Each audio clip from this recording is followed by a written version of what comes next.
Hello, friends. I'm Tracy Rose, and I serve as a lay minister in the Georgia Conference of the United Methodist Church. Welcome to Queer Church.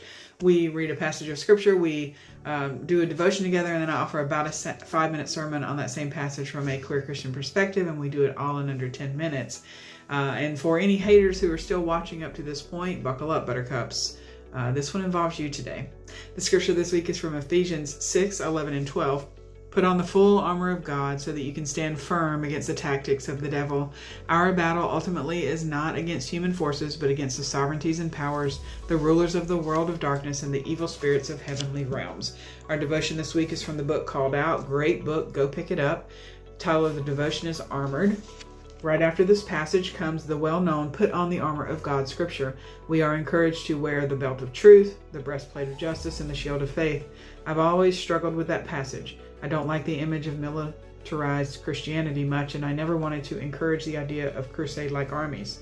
I do, however, like the idea of standing up to rulers, authorities, forces of cosmic darkness, and spiritual powers of evil.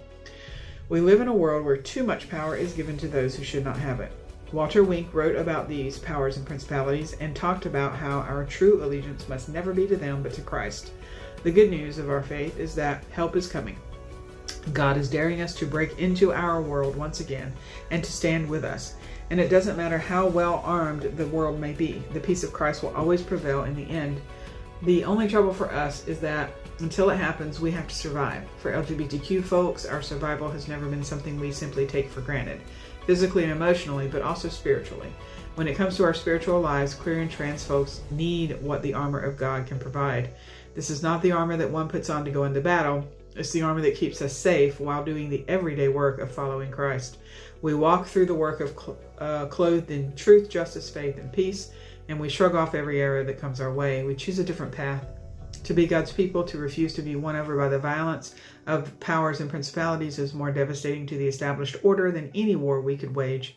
To choose instead to walk with Christ in this world while being our full selves is an act of courage. When war is too often being waged against us by our fellow Christians, we choose a different way because we know our witness has the power to strike a true death blow against the false powers of the world. So, wherever you're coming from, beloveds, please just know that you belong here, and the only qualifier is to be kind. So take a breath in and out, and let's get this party started.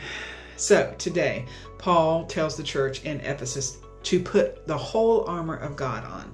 And I gotta tell you, I have always had kind of a complicated relationship with that imagery, and maybe it's because Christianity has spent enough of its history acting like we're supposed to be an army.